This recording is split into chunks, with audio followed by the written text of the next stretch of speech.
Issues.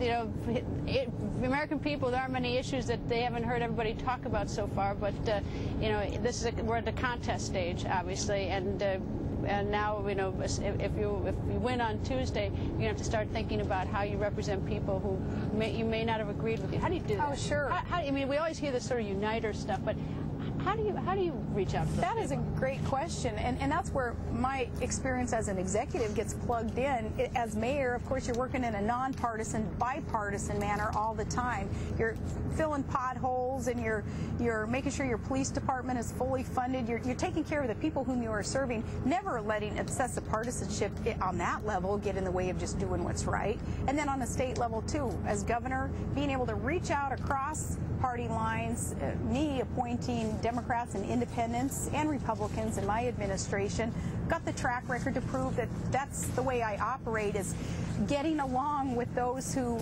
perhaps don't agree on every single issue, but that's what you got to do, especially in this time of great challenge for America. That's what we have to do. And John McCain, of course, is the leader on that front too, being the maverick, taking on his own party when he had to, taking shots from the other party too. He's got the scars to prove it. He's that leader on bringing everybody together, uniting everyone. A solid front is what America needs at this time to win the war and to get this economy back on the right track, and he's going to be able to do this. But no matter who wins on Tuesdays, that 50% of the people are going to be really unhappy. I mean, no, you know, there's just 50%, and it's going to take a lot of mending. I mean, it's like, you know, for different issues that you know, 50% of the country agree with on you. And, you know, let's pick an issue like maybe global warming, that's something like that. Is that somehow now you're not just talking to people who agree with you. You've got to convince people that to work things out. How do you do that? You know, we hear about uniting, but how do you do that? Well, you start by not discrediting or invalidating someone because of a position that maybe they take that you are in disagreement with. You learn from them, and you're able to find middle ground on so many of these issues, like global warming, the causes of, but more importantly, what do we do about it to clean up our planet?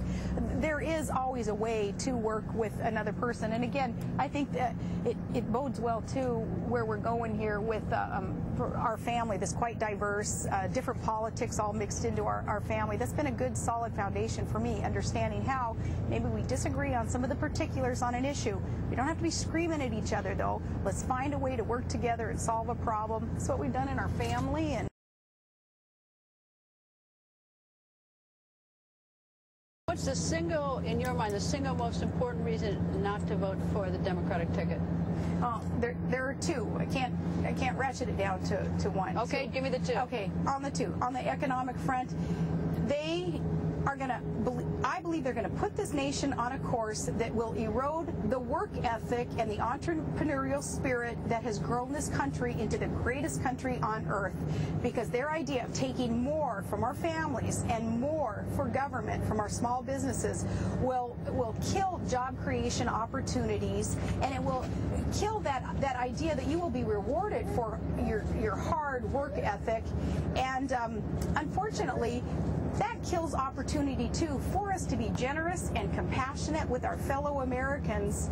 The Democrats, it seems, on this ticket anyway, as led by Barack Obama, seems to want government to mandate that we be generous and compassionate with one another via spreading the wealth. That is not the American way. We don't need to go down that road. John McCain has a better idea, and that's spreading opportunity by allowing our businesses to keep more of what they earn and produce so that they can hire more people, grow the economy that way, provide more for their employees, but not have government mandate it. And then on the national security front, hands down, no question, John McCain has got to be our next commander-in-chief. He knows how to win a war. He knew the strategy that was needed there to get us victory within sight in Iraq.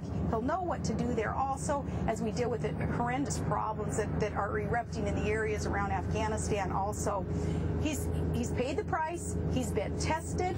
He is not one to invite this international crisis that Joe Biden is promising will happen if Barack Obama is elected. On national security issues, it's got to be John McCain as our commander-in-chief. Chad, what's the reason to vote for your wife? Why are you going to vote for her?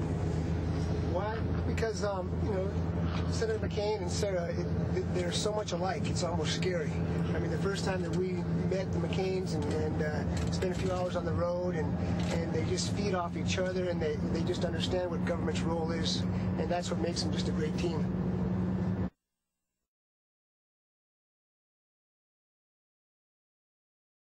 And up next, if Senator McCain wins the election, Governor Palin is next in line to become president. If something horrible happened, what specifically will Governor Palin do if she gets that infamous 3 a.m. call? The governor will tell you next. Then there is new information tonight from a campaign surrogate about who is going to get a tax increase if Senator Obama becomes president. The new information could mean you get a tax increase. We have a tape you need to hear, and then you decide yourself. An innocent gaffe by the Senator Obama campaign, or is this the real story and you were misled? Former Speaker of the House Newt Gingrich goes on the record. That's next.